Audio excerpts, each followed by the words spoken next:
Hello, everybody, and welcome to the 7th episode of the CelebWorx live series, Yo Joe Raps, an inside look into the iconic series of G.I. Joe, a real American hero. I'm Christopher Arsaga. And I'm Nery Lemus. Thanks for joining us on our newest inside look, where knowing will no longer be half the battle. Before we bring on our special guest, we want to remind you that you can ask any G.I. Joe question, or really any question in general, for Mary or for us if you decide you want to. Please post them on the official stream, and we'll answer them if we can, or really if we want to. I'm excited to bring on this beloved voiceover legend to the program. Mary voiced part. I'm sorry, forgive me. Mary voiced the part. Yeah, I know. Mary voiced the part. We are live, sir. I know this.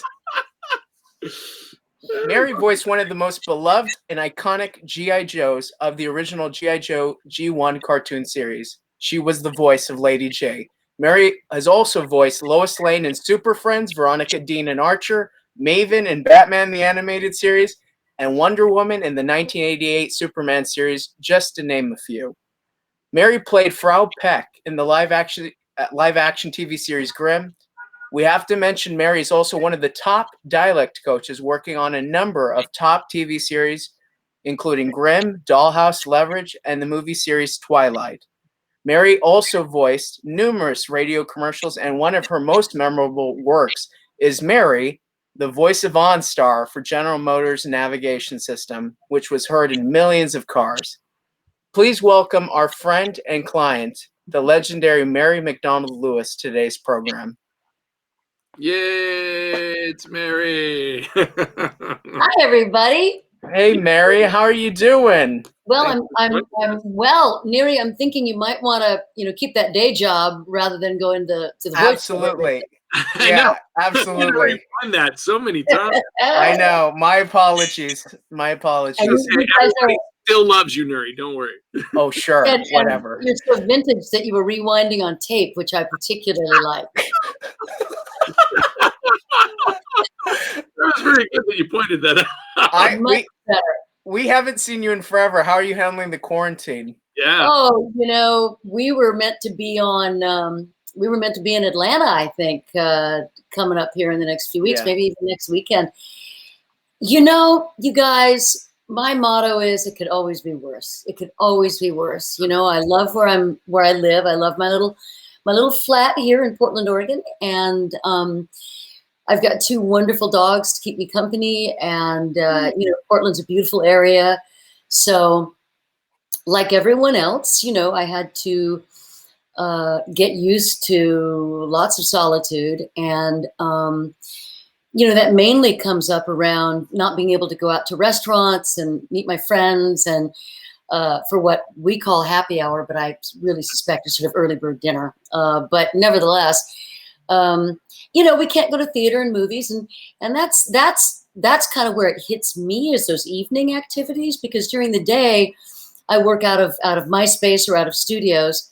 And as a freelancer, I fly solo so much of the time anyway.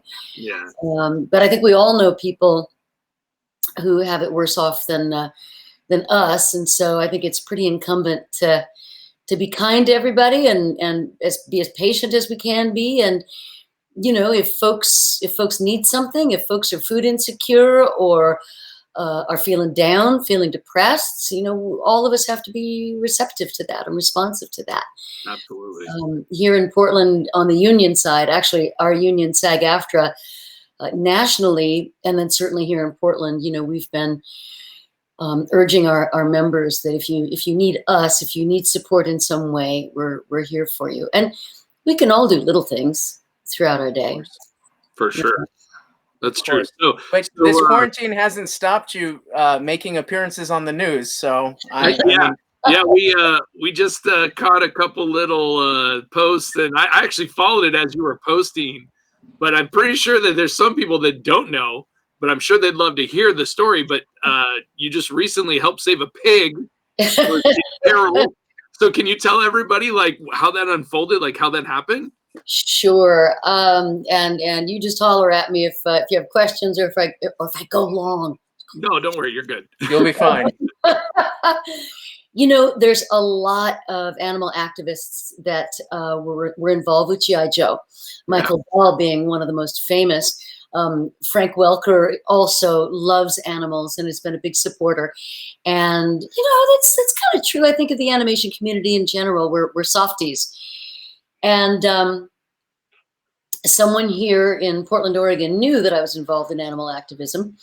And so I get a little Facebook ping at, you know, 11:30, 12 o'clock at night. It just said, "You up?" Oh, no. And I said, I am. Is all well? You know, we are experiencing a surge of activism in the streets right now. And so a question like that, it could be about anything at all. And they said, well, there's someone has had a pig in the demonstration down in downtown Portland, very close to where I live in downtown Portland. And he was saying that he was going to sacrifice this pig to end all police brutality. Now, two things. The fellow, as he was described to me, sounded like there was probably some mental illness afoot. Mm. And the other thing is there has been violence done to pigs nationwide, as well as whoops. It's a backward. I'm never going to be a weatherman, apparently. I can't. It's okay. I'll never be a voice actor. You'll never be a weatherman. There you go. So it's totally fine.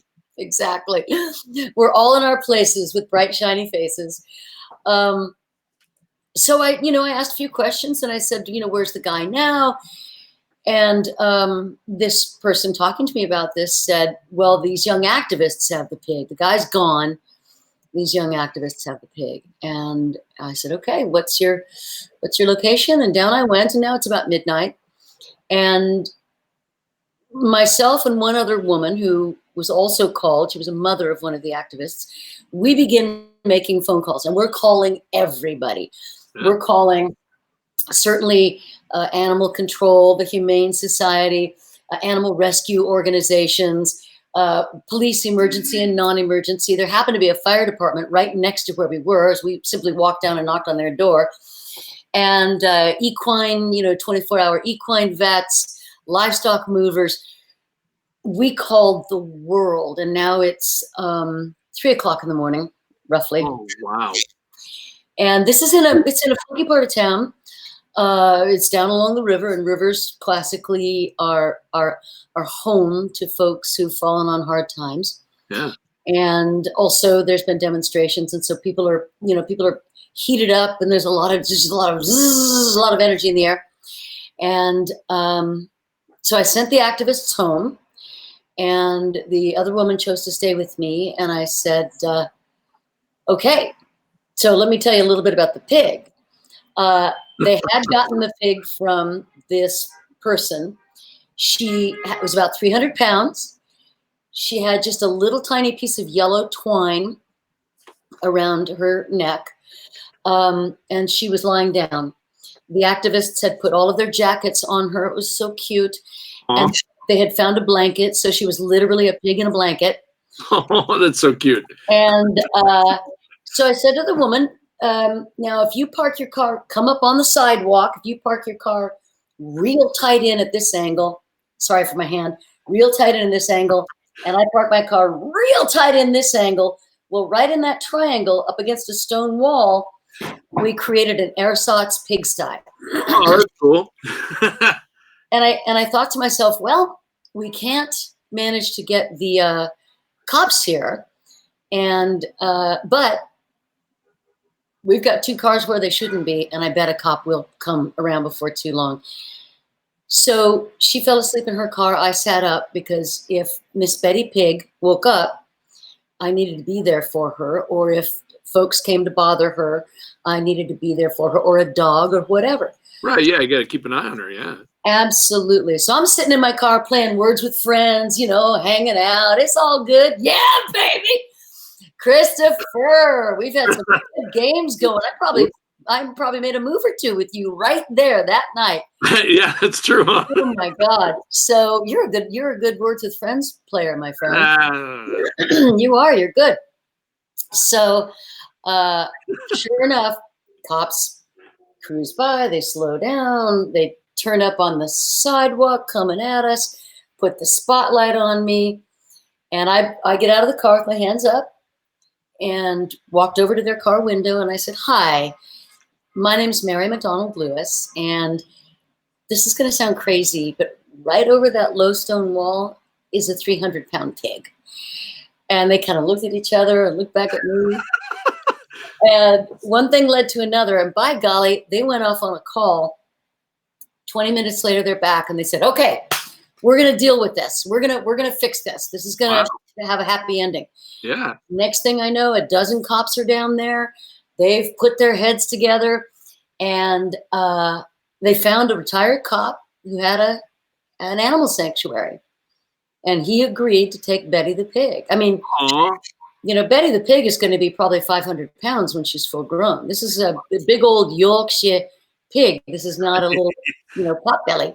Yeah. So long story longer, she went from being, prepared for sacrifice to, the chum of activists, to a pig in a blanket, to a pig in cop custody.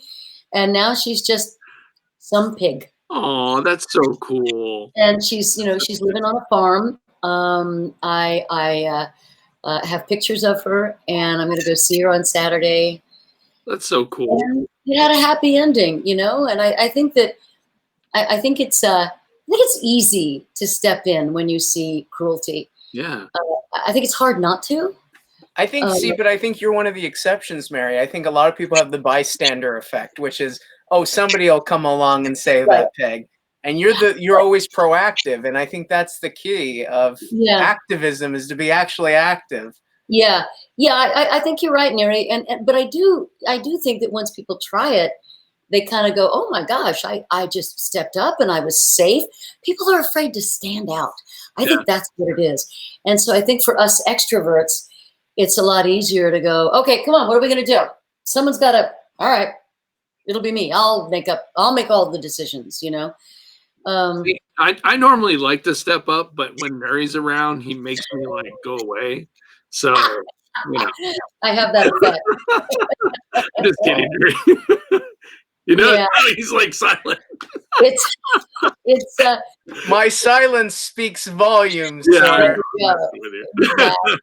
exactly. But no, it's so true what you say, though. I mean, honestly, for the people out there, I mean, it is a lot easier to just walk away. It's much harder to step up and do the right thing. And once you do it, you feel so amazing after you've done it, though. As you know, Christopher, it's so true. I think it's hard not to walk away. I think it's hard. I think it's hard to walk away. For me, those kinds of things would just rest on my mind. I wouldn't feel right.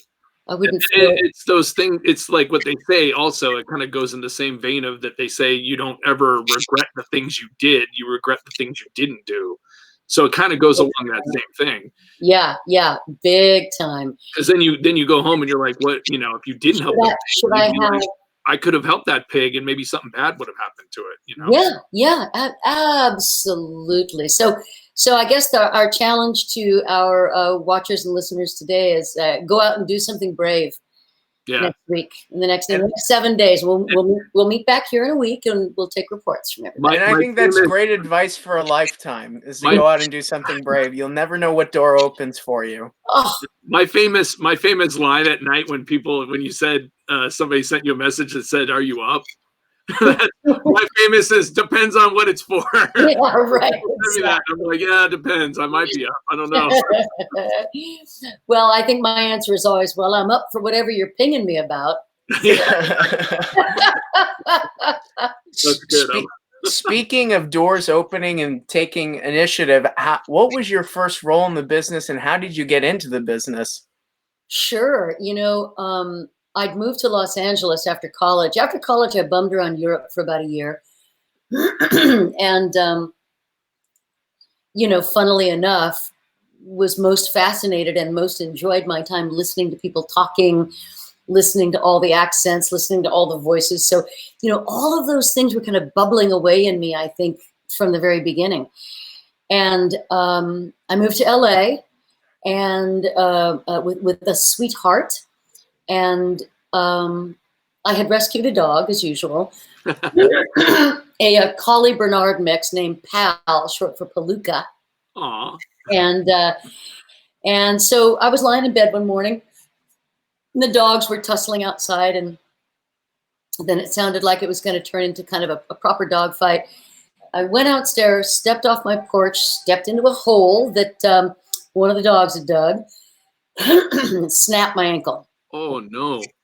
And so then I was on crutches for a while. But when I first got the crutches and my little cast, I was talking to a friend, and he said, "Oh, I'm taking this voiceover workshop from a guy named Tom Clay." And he said, "You should come, it's fun." And I said, "Okay." I was already interested in voice. I'd done a lot of readers theater in the theater department in college. So it was just this notion of the magic of voice, which I've been thinking about more and more, and which I hope we can talk a little bit about today, in terms of the power of the energy that we carry in our voices. And you guys know this very well. Absolutely. Because you hang with voice actors all the time. Yeah. You know? So I took the class, and I jumped into the booth, crutched into the booth on my first go, and came out, and Tom Clay said, "You're a wild mountain pony, and we just have to break you to the saddle and bridle. You're a diamond in the rough, and you're going to work." And I said, "Great, you know, I'm just a kid. There's no internet. There are no books about voice acting out. Myself and Sue Blue and Nick O'Mana, all of the greats were in the very first book written, Word of Mouth, that Sue Blue wrote. The first book written, but that was several years later. And I said, "Well, when can I make a demo?" Not even really knowing what a demo was. Again, no information about voice acting. Yeah. It was almost like I passion dowsed, right? It's pretty interesting to think about. And he said, when do you get off those crutches? And I kind of looked down and I looked up and I said, 6 weeks. He said, "When you get off the crutches, we'll make a demo tape." And, you know, ordinarily, when I'm coaching folks, my sense of ethics is such that folks have to work for at least for a year before they're ready to make a demo tape, because they're wasting their money. And I'm just never going to take anybody's money and lead them down a primrose path. I'm never going to do that. But Tom Clay knew what he was hearing, and you know, sure enough, in 6 weeks, I made a demo. My first spot, it took me about a year to get an agent, and then another year to get my first spot, Arrowhead Pure Spring Drinking Water. And that's cool. Yeah, well, you always remember your first, don't you? Yeah, of course. And even if you don't want to, but yeah. Leave it to Nery. So afterwards, I went to a pal's house in Mount Washington, back when Mount Washington was very different than it is today. And we were hanging out on the deck, and the job paid $200. And I said, "Man," got it done in just a few takes. I said, "Man, I got that done in 10 minutes. I said, that's like $2,000 an hour. And he looks at me and takes a little draw on the joint, and he goes, "It took you 2 years to get that job. That's like $100 a year." And, you know, I thought to myself, well, I guess it's both of those things. And, you know, it really is. Voice acting really is both of those things. And I think that's why people who are either longtime voice actors or voice actors who are just getting into it, I think that's kind of the hook. It's intermittently rewarding. Right. You never know what's around the corner. You never know what's around the corner. I auditioned for a really fun role today that, you know, I can't talk about per se, but it was such a cool. She was a French sort of creature. I don't think she's human. Maybe a cat. I can't remember. But she was crazy and very, very eccentric. And I'm listening back, and I'm like, oh yeah, this is in the bag. Well, now. Yeah, it sounds like it's in the bag. And that's the thing, of course. There's so many talented people, and as well, so many people, whether they're talented or not, just trying to break into the field because of technology, as we know. The field's very crowded now. It used to be, myself and 15 or 20 women would go for these spots, and now it's God knows how many. I have no idea. But as a voice actor, and I would say this to anybody who's interested in voice acting, you give it your all as though it's the greatest love of your life, the only boy or girl for you, right? Or your favorite ice cream, or your greatest quest, your absolute greatest and best thing that you're going to commit yourself for the whole rest of your life to. And then as soon as you send it away in whatever format it gets sent away in, you have to forget about it. You have to put it from your mind as though it never existed to start with. And that was a tough lesson when I was a girl. But it's a really good one with broad application. Yeah. To care so powerfully, to get to care so powerfully for something. I think your approach says a lot to what you said earlier about what you wanted to touch base on, which is the power of the voice. Something that I say a lot when we're doing this program, and I'm very blessed. I get to work with many talented voice actors, but ever since I was a kid, voice has been so important to us, and I think it's one of our. It's very developmental for children to hear to hear anybody's voice. And I think that's the connection that we have, especially when it's just my luck today. It's the connection that we have, that when we're hearing someone's voice, we have this deep connection to it. So for people like you, your approach, which is give it your all, I think it only heightens the experience for the listener. Yeah, absolutely. Yes, it does. There's a book out that I'm reading now called The Voice, by Helen Knopf, I believe, Knopf, Helen Knopf. I think it's Helen, and it's just called The Voice. And the way that she talks about how untended the voice is, really. I mean, it's no one pays attention to voice, and those people who do rule the world. Absolutely rule the world. And as a dialect coach, obviously, I'm working with sounds, with essential sounds all the time. And people come to me and they're so confused, clients, actors, even actors who have been in the business forever and ever and ever, and they've either just kind of faked dialect work and hoped they weren't going to get caught, or mimicked it or whatever.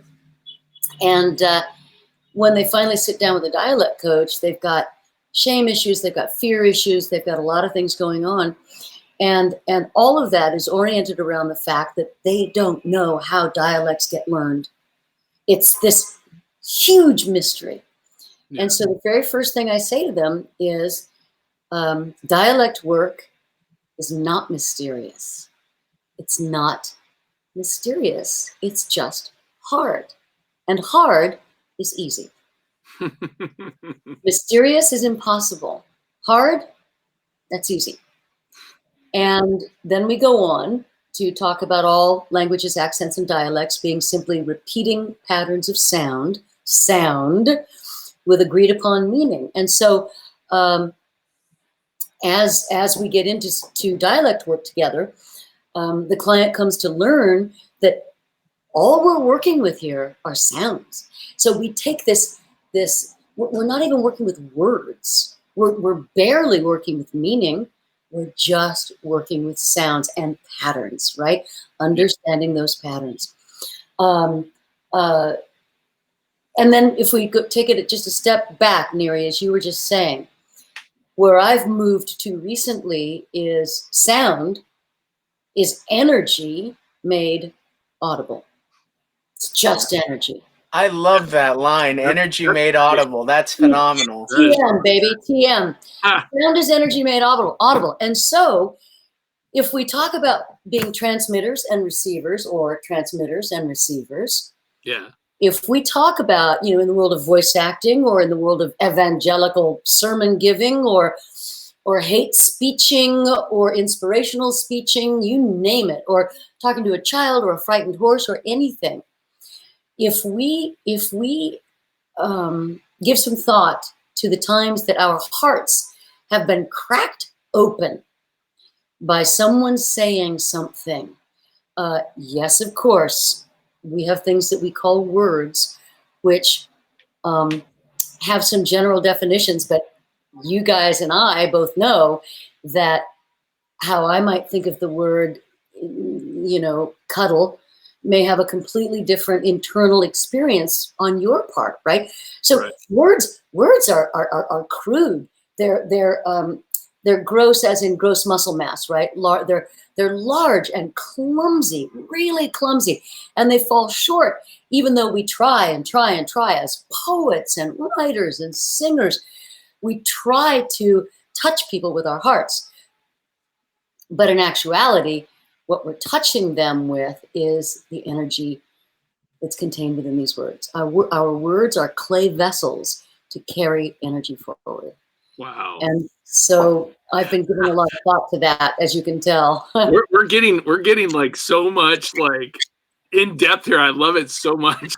It's so great because Chris and I just had a conversation. I'm going to drift off a little bit from G.I. Joe, so forgive me. But we just had a conversation in terms of tone and how we speak to each other. Yeah. And it's so important because you could be saying something and the person doesn't feel that you're genuine just based on the tone that you're saying it in. Right. That's right. So yeah, we had that conversation. What was it? Yesterday we had that. Yeah, like 2 days ago. Yeah. And it came up because, and I think this is really important to talk about, or at least say for the moment. I don't really want to get too far off the subject, but right now Facebook is so hot with so many topics and so many things, and people seem to forget that when they write something down, there is no tone, there's no kind of feeling in it.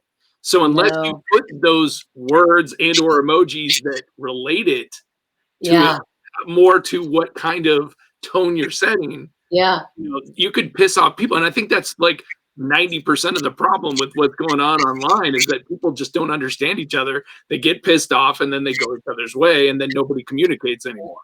And that's not the way to do it. Isn't it interesting that nobody ever misunderstands toward the good? Right, right. They never do, because we're all awash in if you listen to Brene Brown, who I highly recommend, we're all awash in shame, and then shame that we were born with, shame that we acquired, growing up or whatever. We're all awash in shame, and in these days, high anxiety, like you said. Facebook is hot. It's hot. Yeah. And so anybody says any little thing, and it's gonna be like, whoa, And you're right, the anxiety part, because I mean, we've been locked up in our houses, not being able to go out and talk to people, and everybody's frustrated about that. So the anxiety for everyone, even people that don't normally have anxiety, it's actually up there. So it makes it that much worse. And it's a powder keg, and that's the problem. So one of the things I started doing, and Nery and I, we don't see eye to eye on everything. I mean, we're really, really good friends. We love pretty much nothing, but yes. but we love each other dearly. We're like brothers. Yeah. And, we don't ever want to go different ways. We care ultimately about each other. So we want to work things out. So sometimes we have to take a step back. We realize we're getting heated at each other. We take a step back, and then we lower our tone. We understand each other a little bit more, convey our thoughts more clearly. And then everything's fine. We work it all out and everything's good. When people have a discussion, they never start out with the initial approach, which is the initial question that you have to ask yourself every time is, why am I saying this? What's the purpose? Right. And what am I trying to communicate? Yeah. And once you do that and understand that, I just want somebody to understand my point of view. Yeah. If they don't, that's okay. I'm going to be fine. I'm not going to die from it. Everything will be fine at the end of it. And the way you approach that conversation will be entirely different. One of the things that I think we kind of worked out the other day too, which is I think is monumentally important to everybody out there, is that we were like, hey, look, let's talk from our feelings, not judging someone else, just saying, hey, this is how this makes me feel. Because you can't be wrong about that. Can't be wrong about that. Can't negate it either. You can't say, oh, you're wrong. There's no, And on top of that, one of the things that I completely noticed that people do out there a lot, and this is so insanely important, and I can't believe I'm actually saying this out loud and so people can hear me, because I think this all the time. Whenever you post something, and this isn't to you, Mary Mac, obviously, it's everybody out there, but whenever you post something online, if it doesn't have 100% truth to the backstory of it, it literally takes away your credibility. It takes away everything that whatever you're trying to display as your intentions and your point, movement, everything. It takes it all away. And I actually said that I'm going to say it, and I don't like to get political on when I'm talking and stuff, but I have cousins. My blood cousins are black, and so there's like all kinds of problems because of what's going on. And one of my cousins posted something, and I didn't agree with what they wrote, and I simply said, hey, look, you know which side I'm on, but when you post something that doesn't have 100% fact behind it, you are disrespecting George Floyd's memory. Because he deserves that. He deserves to have the truth told and it be 100% inaccurate. Don't make up a false narrative, because then the people against you are going to call you out on it. And next time they are going to just not listen to what you have to say because they think that you're full of it. Right. Agreed. And that's important for everybody. It doesn't matter what your perspective is or whatever, as long as you're telling the truth, or at least try to tell it, the best you can. Sometimes. Question. Yeah. Yeah. So, I can't believe we're totally getting off subject. We're supposed to redirect it more into your career. How do you tackle that? Because many people that walk into the booth when you're working with them, Mary, they have all these, preconceived notions of what it actually is. How do you tackle all their insecurities, all their forethoughts, their past, things that dictate their decisions in the booth? Right. Are we talking about more on the dialect side? No, I mean in terms of their approach, because more on the dialect side, but in regards to their approach. Sure. When your teachers have first job of a teacher is to be trained and know your stuff, and then the second job is to be able to go where the student is, go where the client is, right? And so I am watching in our very first conversations together, whether it's on Zoom or on the phone or in person or on set or on the way to set. I met him, late the night before, and I'm assessing like I've got Terminator glasses on, and I'm trying to figure out, is there what's this person's set point?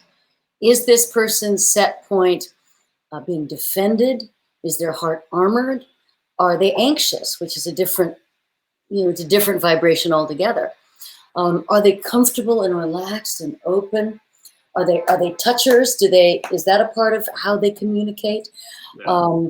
Do they need to be a bit blowhardy to kind of control their environment? And with each and every one of those scenarios and 1,000 more besides, I then have approaches to become their witness and their steward and their guide and their protector. Yeah. And my job is to help them never feel afraid for a moment in any job they're doing, so that when I'm on set, whenever an actor looks up after their take, they don't look at the directors, because directors, by and large, don't direct actors. They direct the cameras, and that's I think that if I were directing that would be less interesting to me than directing the talent. But that's because I come from a theater background. But when that talent looks up, the first thing they do is they look for their dialect coach if they have the right relationship. And my job is to always have my eyes on the client, so that anytime they look up, my eyes are already looking at them. Wow. And so, Nery, I think to your question, the opportunity that presents itself is to walk with someone and help them understand that they can be vulnerable and open. And because that's then where the dialect work starts. You know, we're making noises with our mouths, and the possibility of sounding quote stupid unquote is very high. Right. And I know from experience. Exactly. Every moment in my life, a higher probability than most. So I'm okay with that. Yeah.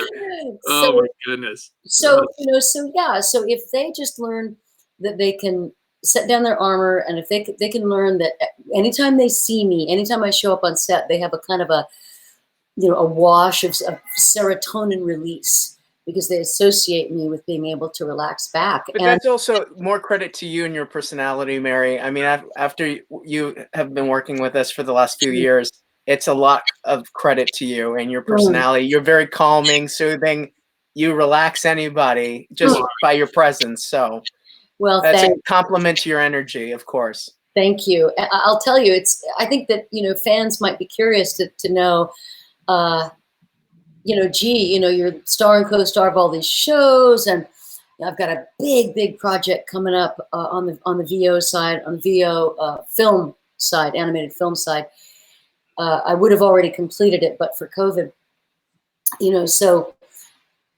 in this case, they fly you to where you're working, and if the commercial flight is inconvenient, they send a plane for you and all of this stuff. So it's a big damn deal. Yeah. And so, there's that, but then there's also me saying, I'm in service to these people. This is what I do. And I am as excited about being a dialect coach as I am about being a voice actor. I love being a voice actor. I love it, love it, love it, love it, love it. But earlier when we were talking about sort of rescuing animals and various things and stepping in, and both of you guys, your hearts kind of beat in that direction anyway, right? Yeah. Because what you do, you're in a we talk about nurses and therapists and so forth, so social workers being in a helper jobs. I think that certainly what you guys do, it's also a helper job in many ways. And I totally agree. I think many of the fans that come up, I mean, there's something so humbling about them humbling themselves and coming up and saying, I'm such a fan of yours. And for me, that is the most therapeutic element of our lives for Chris and I, that we can bring that moment of happiness to a fan. Especially if it's, like we've had multiple times where like special needs kids, and it just like, if me and Nery, like we look at each other and we're like, this is why we do this. It's not about the money. It's because this is so cool. It's so special. It's a blessing to be placed into a situation where you can be actively kind and receive that great kindness in return. It's not like we're handing favors down from the mount. I mean, all of us are gathered around the tables when we're at Comic-Cons, and everybody's equal. Yeah. And that's what's so great about it. And you're exactly right, guys. This notion of we get to actually provide happiness. Are you kidding me? What a blessing! I know. Just talk. That's it. All you got to do is talk and make a funny voice. And listen. And it brightens people's day. Yeah. Talk and listen. Speaking of, oh, sorry, Nery, go ahead. No, we already think alike. Yeah. So, in terms of making people happy, many of the people that are listening right now, the thing that made them happy growing up was G.I. Joe. Yeah. Right. And so, speaking of G.I. Joe, thank you, Nery. He set it up, and I knocked it out. So, I think going back to G.I. Joe would probably be okay for us. So how did you decide when you went in for Lady Jaye, how did you decide to, how did you come up with the voice? Like, I know it's pretty much your voice as it is, but there's so much enthusiasm. What was your inspiration for, doing the voice? Yeah. I think, I'm better at this on the voice acting side than I am on the on-camera side, because it's where my passion lies. But I so admire actors, on-camera actors, and on stage actors who make bold choices, right? Yeah. They're brave that way. And, Lady Jaye, we all know that I look like her a little bit. And you know, oddly enough, you know, on the back of the card, it talks about her having a penchant for languages. She's a linguist. It's like, are you kidding me with all Totally of you. Golly. Growing up, I was a tomboy and still am. And, you know, it was you know, I was bareback and barefoot on my horses, swimming my horses in the American River with my dogs. And it was very much a Huck Finn boyhood, right? Yeah. And so I'm very comfortable with the notion of a strong female character. And women, because of the insidious patriarchy, have been convinced to hide their light under a bushel, you know, and they don't come out and play as much as they should. Right. And they especially don't come out and play around rage and power. You know, they can come out and play around sexuality and certainly I've been hired, you know, the texture in my voice has a playful, frisky connotation. And so I've certainly been hired for that in the past. And God willing, I will be in the future. That's not the point. The point is, you know, what does it look like when a woman goes, no, actually, this is how it's going to be. Thanks for asking, you know. And so Lady Jaye, in that regard, was, I was comfortable with her, much more comfortable than I would have been with Scarlett. Certainly the Baroness was interesting, but, you know, I wasn't offered her at all. I didn't audition for her. Right. Now, Greg Berger said that he picked his choices. He's Firefly and Spirit. So he picked his choices? That's what he said. That's what he said. He says that Wally Burr laid out slides on the table, and he literally walked over and picked the two that he wanted based on their specifications. So I know that wasn't the case for you. Can you tell us a little bit of that story? No, quite the opposite. Wally Burr did. Greg Berger. Next time I'm at a damn con with him, there's going to be a real problem with us. I'll be laying down my pictures all day on top of his and saying, all right, which ones would you like? He'll love it too. And Greg's so sweet, he'll be like, okay, that's fine. I mean, he's awesome. He's darling. He's so cute. Now, when you auditioned for the series, I'm sorry to cut you off, but I was told that you auditioned for a smaller role, but Wally Burr found a little bit more. The great Wally Burr, who also named me Mary Mac after the steel-sided warship that became the USS Virginia, began as a steel-sided, just a clipper ship. I named Mary Mac. What? And, Wally Burr, youngest tank commander in World War II, as you know, 17 years old tank commander in World War II. So he was so well, you know, situated to direct G.I. Joe. Yeah, absolutely. So yeah, he heard that toughness. He heard that. He called it grit, I think. He called it grit. Grit. And so he started on me saying, "Yo, Joe," and all right, Mary, just say that line there. And I'm like, "Yo, Joe," and he's like, "Can you say it loud? Can you say it louder? Can you say it louder?" And yeah, right, exactly, Christopher. You know, I was backing up from the music stand, backing up, until I literally invented for Lady Jaye. You know, the call that you hear today was invented at that audition. Wow. Can you give us the call for our listeners? Of course. Back up. Back up from the gramophone, boys. It sounds like this. Yo, Joe! That's cool. Amazing. I love it. Amazing. You also voiced Madam Vale and some of the Cobra Troopers. What was it like switching? I mean, do you like playing a bad guy more than playing the good guy?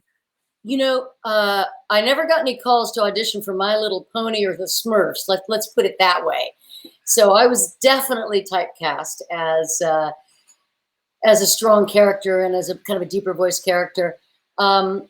Yes, I think we voice actors love them all because they all present different challenges.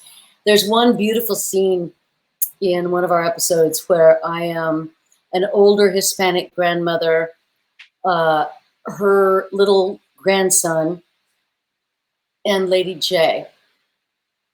And BJ was my mom, the little boy's mom. And so here's this nice Hispanic grandma.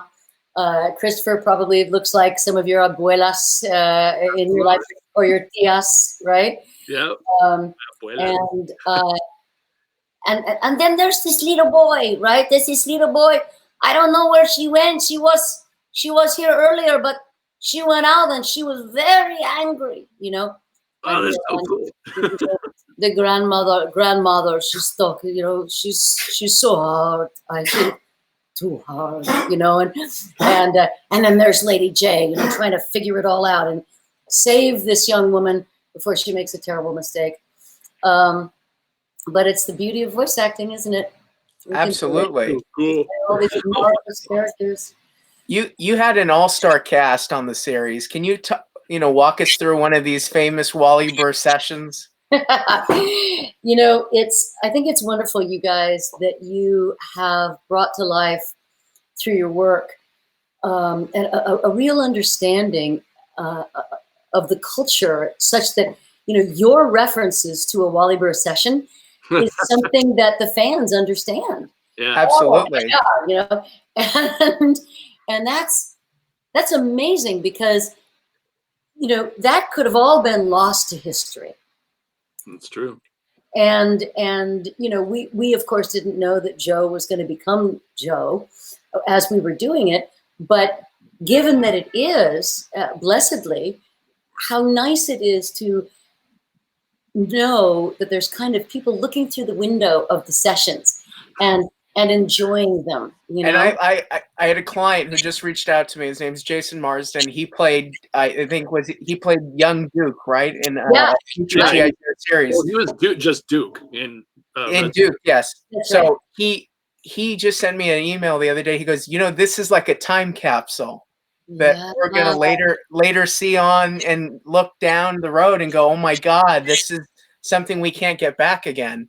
And I'm like, at a certain extent, I'm like, okay, all my flubs and mistakes on the show, that's maybe a good thing lost in time. But then I think about it and I go, there's so many terrific things that are shared on these podcasts with all you guys. Yeah. And, you know, unfortunately, we can't have Wally on here, but it'll, you know, preserve his memory to talk a little bit about him, regardless of what, you know, certain actors from the show think on the sessions running too long. You know, it's actually the sessions taking so long. It was worth the effort, because what it did is it solidified the show's place in history. I agree with you, Nery. I think that the length, the actual notion of time, you know, when you think of, let's say, for example, grief, you can't get from grieving to not grieving without time. Right. Time is a factor, and you can't build a team, you can't build a family, you can't, you know. And I do think that the G.I. Joe team existed as a function of the time that was demanded of us. So I think you're right about that. So when you go to a session, you know, you'd rattle trap your way along Hollywood Boulevard there. You know where the studios used to be, just south of the airport. On Hollywood Way, right? Hollywood Way. Yep. Yeah. Wally Burr Studios. And Chris actually has a storefront not too far from where the original Wally Burr Studios right across were. the street, actually. That's awesome. I'll have to stop in. All the actors that come by, they go, hey, it was right over there. Full circle. It's a full circle. Yeah. Totes. So you go in and you know, folks are gathering, and of course the beautiful part is, back in the day, we were all together in the same room, all of us. And so here you have the leading. Now remember, my generation of voice actors is Gen 1.5. So, you know, you had the Gary Owens, the Don Messick and Don Messick and Dawes Butler. Yeah, thank you. And Dawes Butler. You had June Foray, you had Mel Blanc and a you know, kind of a scant, you know, the folks who voiced the Rocky and Bullwinkle, Felix the Cat. just a few scant folks. And that was Gen 1. When we started up, for some people in the early 70s, and then maybe late 60s, and then for others of us as we came along, and you move through the Johnny Quests, and you move through the, you know, the Clutch Cargos and the earlier cartoons, all those guys were still working, and they were still working for quite some time after we showed up on the scene. And cartoons, you know, thanks to having to, you know, a lot of kids to play to and latchkey, and, you know, there was a market for them, right? And so it was still a fairly new, it was a new business, and we had plentiful opportunity to work. In other words, the work ratio to number of trained skilled voice actors was pretty good. So we were employed. Right. And remember, there was also no information about voice acting. And so people had to douse to their passion one way or another. So the people who were in it weren't just looking to make spare change. It was also not respected as a profession back in the day. Right. People would say, oh, you know, voice actor. Do you ever think of doing any acting? And I'm going to have to argue that it's still, to this day, there's a little bit of a stigma when it comes to voice acting. And I always joke, especially when it comes to other agents who make, you know, a little bit of a pout when it comes to that. Right. I think it's the most rewarding profession there is. And I think that the fans are more enthusiastic than any of the fans out there for any of the fandoms. So yeah, that's true. I agree with you. And that's because sound is energy made audible. And it's because we get these sound baths with each other that you are also getting with face acting, because of course they're speaking, but you're distracted. Yeah. There's one person that we have come in contact with in the past, and they actually would get upset when people would call them a voice actor. The actual actor would get upset. Oh. And they had like this like attitude as like, I'm a thespian. And, you know, in my opinion, I mean, I've been around you guys and I hear you do what you do, and I can't fathom, and it's how you guys actually do what you do. All the feeling and emotions and everything, it's just through your voice. Yeah. And I think that's what's missing in Hollywood today when they do, you know, cartoons, and they bring like, you know, whoever, Vin Diesel or Britney Spears to do it. It's like they're not trained for that. They don't understand that portion of it. So and I'm going to take it one step further also, Chris, is that I think we really need to go back into community recording community audio, meaning groups of people, because that's what acting is basically our reaction and your reaction and my reaction. And that's how you build good quality programming. So I don't know. It does make a difference. It absolutely does. So, you know, back in the day, I'd walk in and there'd be Frank Welker, of course, the man of 1,000 voices. Awesome. You know, and then Michael and Chris Latta, the great and flawed and marvelous and doomed Chris Latta. Yeah. Neil Ross with his great, you know, Neil brings such manliness to his role. You know, he was in the service, and he's a real life shipwreck. So he brings a working man's approach, you know, to the two of you are so close to your characters. It's amazing. I would say that's very. I think Keone's close to his character too. Keone's very close. Yeah. Absolutely. Yeah, absolutely. And he's just a marvel to talk to. He's an amazing man. Tremendous person. He really is. And so there we all are. We're rustling around with our scripts, and Bo Weaver used to mark his bullshit, my line, bullshit, my line. Such a great story. So that was Bo Weaver that said that? That was Bo. That's funny. So, you know, we got our scripts marked, and it was a full house, man. That table was huge. And we would also have storyboards in front of us, because if Lady Jaye says, oh, we don't know if that's because she's just had an idea. Oh. Or if Flint has just given her a peck on the cheek. Oh. Oh. Or if she's just been knocked out. Oh. Right? So it could be anything. And so then Wally would walk us through, and he'd say, okay, you know, a cobra has just come up behind you and they've knocked you out, you know, and then off you go. Wow. So rehearsal would take, you know, probably a good 45 minutes, maybe an hour. and we take a break, and then we get to work, you know. And it really was like old time radio. Big semicircle in the studio, big studio space, and you know, you've got these workhorses doing their jobs, you know. And of course, with G.I. Joe, it's such high energy. There's so much going on that it's pretty rapid fire, you know.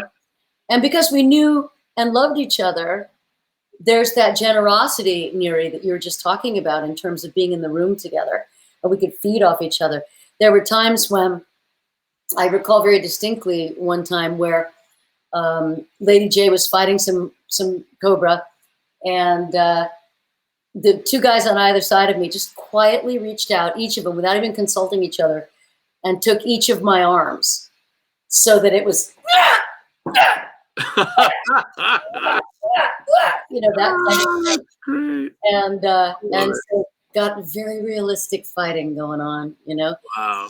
And as you said, the sessions would go long because Wally was incredibly detail oriented. He was a perfectionist, and to his credit, he could hear things that we didn't.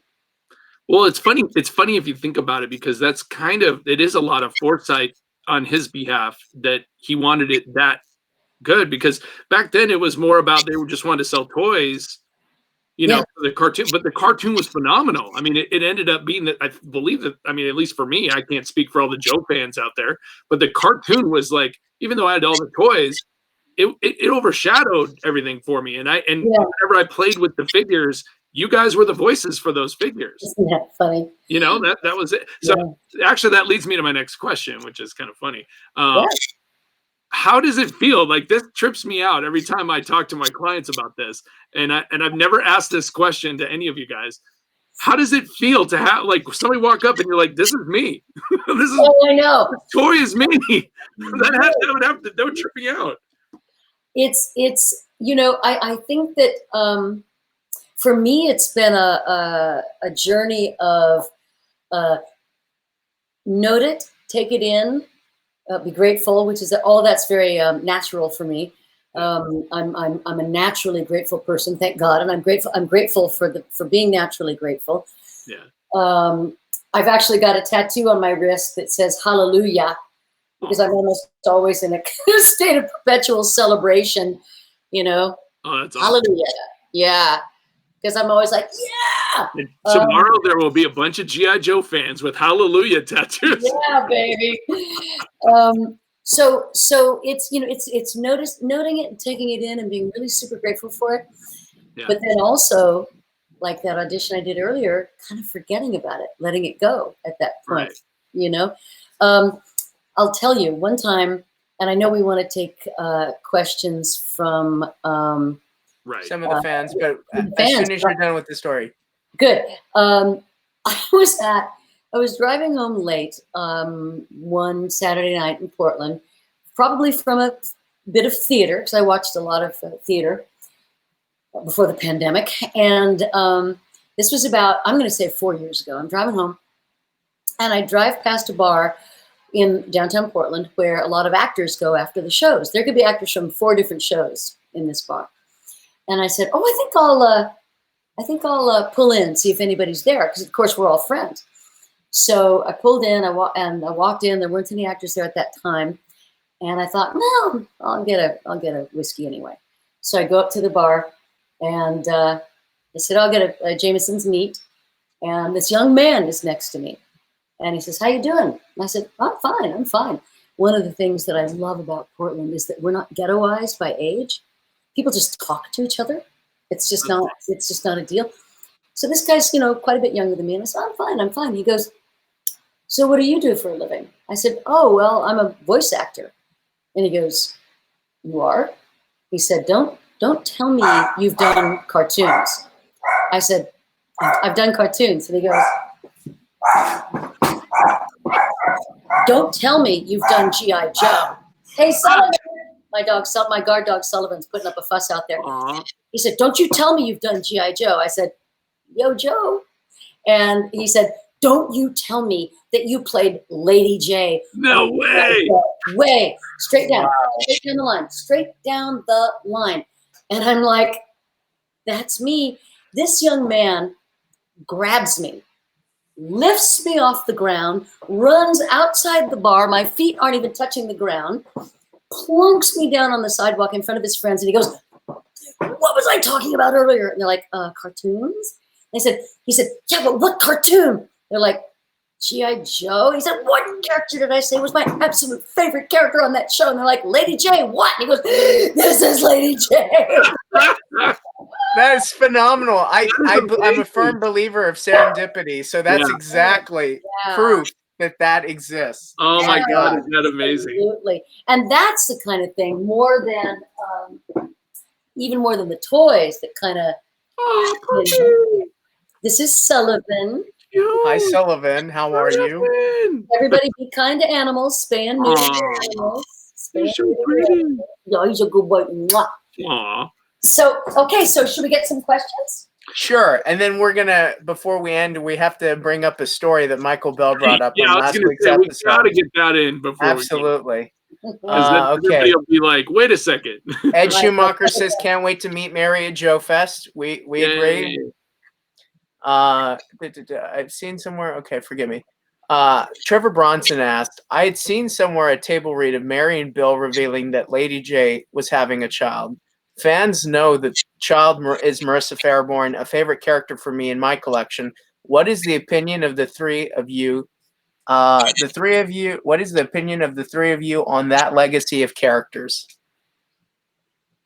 You know, I'll tell you, I love Marissa Fairborn. I'm very proud of my daughter. Can I just say, I am very proud of my daughter. I am prouder of that legacy than I am of the legacy of what Lady Jaye has later become in later iterations, where she's become fetishized and sexualized and, you know, made the object of male fantasy. I find that boring in the extreme, and I find it just makes me really sad because, you know, Lady Jaye, it's like implying that Lady Jaye wasn't enough already, just like she was. Right. And it cheapens her, in my opinion. And I feel that way about the live action movies as well. And so I'm much more interested in keeping both Marissa and Lady Jaye, you know, keeping our feet on the ground and just continuing to be awesome people who happen to be women. You know? Speaking of that, Raymond Lister asked that he's loved Joe from the start, but his question is that he was a fan of certain series because it was so diverse, people of all colors, and 7 powerful female characters. In reflection now, is that something that you realized then and are proud of now? And are you in contact or friends with any of the other female Joe actors? That's a great question. Thank you for asking it. And yes, I am friends with BJ and Morgan, and then women who did 1 or 2 or 3 episodes. You know, one of the great things about voice acting is that we are a close community and we remain friends.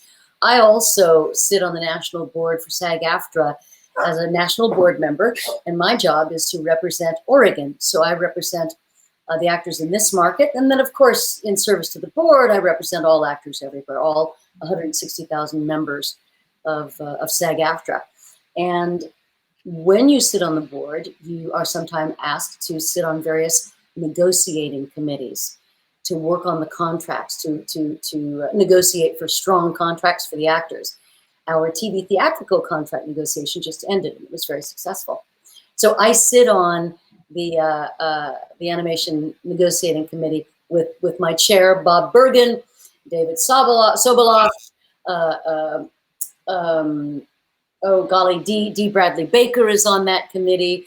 And so, you know, the great youngins and the great kind of long-standing guys are on that committee. So we get to see each other on the union side, which excites me. I'm very passionate about trade labor, and then also just remaining friends. As to the diversity of the show, you know, I will say I don't think I noticed it at the time because it was just the show. It was so big arrows. Look at how diverse we are. Look at what, look at what boxes we're ticking. It just looked like an army. And as we know, the army was a place of very early integration in the United States, in part for some cynical reasons, and in part, just because this was the work the men went off to do. And it certainly suits the cut of my jib now. My father was a Unitarian minister and a social activist. He crossed the bridge with Martin Luther King Jr. in Selma on Turnaround Tuesday. There was first Bloody Sunday, and that's where Congressman John Lewis received his concussion. And Dr. King got on the radio that night and called clergy to Selma. And they came, they flew in puddle jumpers all across America. And the second crossing was Turnaround Tuesday, and my dad was on that march with Dr. Is that where you get a lot of your activism side from, is your dad? Oh, certainly. Absolutely. Yes. And he marched with Chavez in the lettuce fields of Delano. Wow. And I went to Selma for the 50th anniversary of the crossing. And I, prior to that, had located the people in the house where he stayed. And they had risked their lives to put him up, because these were young African-American couple who are now in their 80s, who risked their lives to put up these white ministers. Their homes could have just as easily been burned to the ground. Wow. My father's colleague who went with him, James Reeb, he went with all the Unitarian ministers, was murdered there. So he was martyred to the movement. And so for me, this is just as natural as breathing. And so I hope that as G.I. Joe continues on to a new generation, that message continues to be spread. So this act, I have a very strong suspicion that your activism side led to you having a gun waved in your face, and Michael Bell talks about it a lot. So can you tell us that story? Because everybody wants to know what this is about.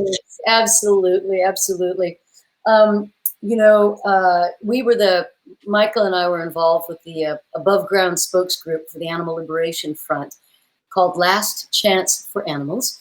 And if you're ever going to make a donation to any animal rights organization, certainly LCA in LA would be my choice. I actually designed the logo that they still use to this very day. They still use my logo. Wow, that's cool. I know. So our job was to accept videotapes of break-ins where they would shoot video of the animals in the middle of experimentation or in whatever state they were in, and they would photocopy papers, get those papers out, record audio, with whatever gear they had at the time, which certainly isn't what we have today.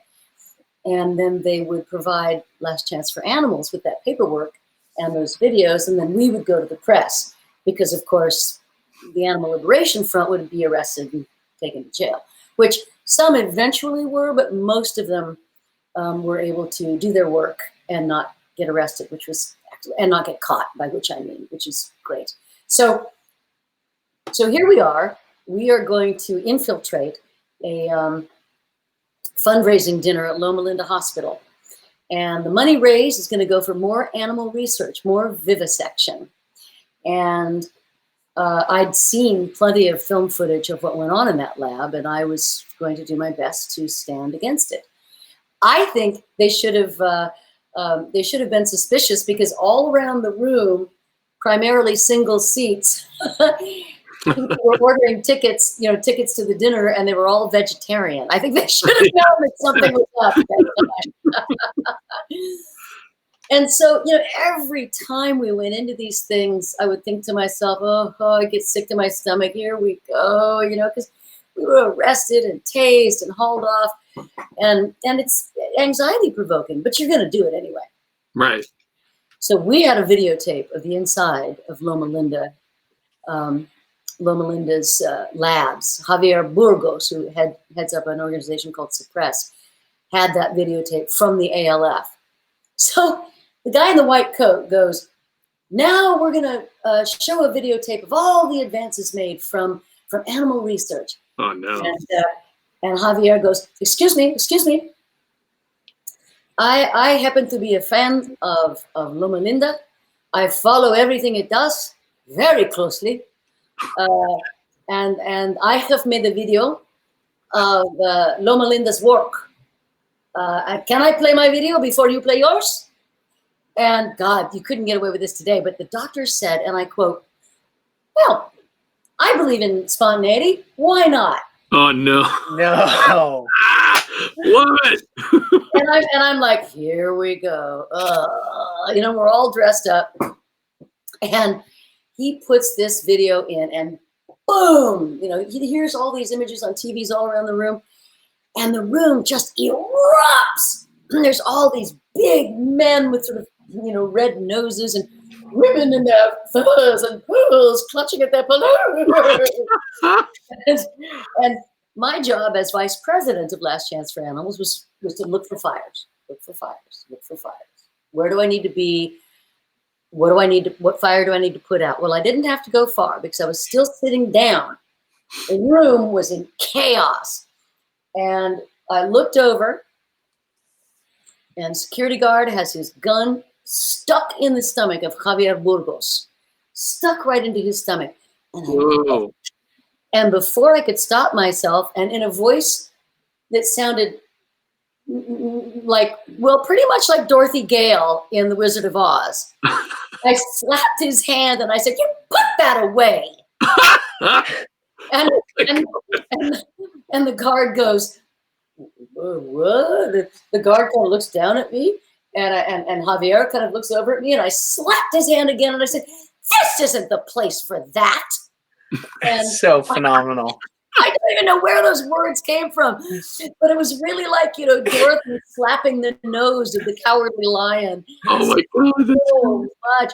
And the guard, I think, because I had drawn up this, you know, voice of everyone's mother. "Oh, put that away." Okay, you know. And then of course, after it was all over with, they still didn't know who the activists were and who weren't. And we all sat down again, and I've sat down after this was, you know, the police came, this, that, and the other. They carried on with the dinner. And the doctor got up and lied. He lied to the people there. He lied about what was shown in the videotape. And of course, we knew the backstory of the videotape. wow. He lied about it.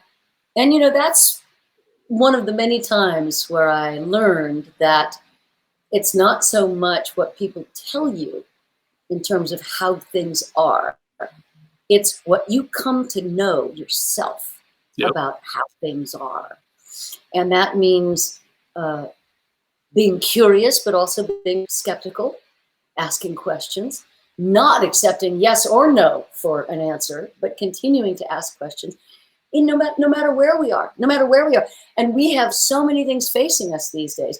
How are we going to, you know, people talk about, I'll just say this very quickly, people talk about defunding the police, right? That's not a term that I particularly care for. In fact, I came up with a different term that I like better, which is reimagine, reallocate, reform. Hashtag the new blue. Yeah, right? I love hashtag, it. I love hashtag it so much. You have no idea. It's a good one, isn't it? I love it. I love it. Think bravely, think boldly, reimagine, I love it. reallocate, I see, and I'm under the school of thought that semantics is semantics, and I understand that your agenda, I think it's a nice flowery way of saying defund the police, but no, I want to defund the police. I want to move slow and steady. I really do. I want to free the police of having to manage things that they're not trained for. It's like, ugh. You guys, you don't have to worry about the mentally ill guys. You don't have to do that. Let's get some people in. And I want it slow, and I don't want it, you know, this big catastrophic craziness, right? And I want us to imagine first. So the next time we're together, Nery, we'll have that conversation. We'll have that discussion. Yeah, no, I totally agree. Now, we're approaching the end of the show, Mary, and what we've been doing sort of to end these shows off is a rapid fire of showing your beloved characters. So I'm going to name a few characters, and after I name the character, you do your best of that character. Okay. So, of course, we're going to start off with Lady Jaye and Gi Joe. Okay. It's a pleasure to be here today, but I got to get out of here in a minute. There's cobras at my door. Love it. Veronica, Dean, and Archer. You know, I don't think there's any two boys that are more handsome in this world than Nery and Christopher. They're marvelous. Lois Lane and Super Friends. Wait a minute, Clark. Take off your glasses. I think I finally figured it out. Wonder Woman in the 1988 Superman series. Blank. I'd have to listen to her. Okay. Maven in Batman the Animated Series. Same. Oh my God. It's okay. Now let's end it off with, of course, OnStar, which is. Well, okay. This is Yojo Raps, right? Yeah. Mm-hmm. Yep. Welcome to Yojo Raps. I love it. Mary, do you want to tell people where they can find you, things to follow? Do you want to plug anything? Nah, I'm good. I think just be kind to animals, you guys. Be kind to each other. Come see me at the cons. Yep. Absolutely. Come share your life story with me. I'm interested. I want to meet you guys, and I want to learn about you. And hopefully, based on the current epidemic situation, hopefully Joe Fest happens so that you're able to meet many of your G.I. Joe fans. Hopefully, we're approaching the end of our show, but before we take off, Chris wants to tell you a few things. Yes, I do. There will be another episode of CelebWorx Live Weekly Inside Look into G.I. Joe. We will be streaming live every Thursday, so that means next Thursday as well, 5 p.m. Pacific, unless we announce otherwise. So this week we kind of diverted our little issue, and we did get a great guest that'll be coming on next week. So next week on Thursday, 5 p.m., we're going to have the current cover, one of the current cover artists for the G.I. Joe comic book. His name is Jamie Sullivan. Very good friend of ours. He's a phenomenal person. And we're going to have a lot of fun with that. It's going to be definitely going to be an episode you don't want to miss. And also, as a reminder, on Sunday, this upcoming Sunday, for our regular CelebWorx Live show, we are going to have none other than Bulbasaur herself, Tara Sands, as our guest. So you don't want to miss that either. And that's also at 5 o'clock, but on Sunday. And just to end it off, once again, I'm Christopher Arsaga. And you can follow me on Instagram at @TheRealArsaga. And one of my favorite quotes from the movie The Greatest Showman is, "No one ever made a difference by being like everybody else." And this is absolutely. And this has been Nery Lemus. You can follow me at @TheRealNeryLemus on Instagram. Just leaving you with a quick saying that means a universal hello, goodbye, thanks for stopping, and stay safe always. Yo, Joe. Night, everyone. Thanks, guys. Bye, guys. Thank you. See you next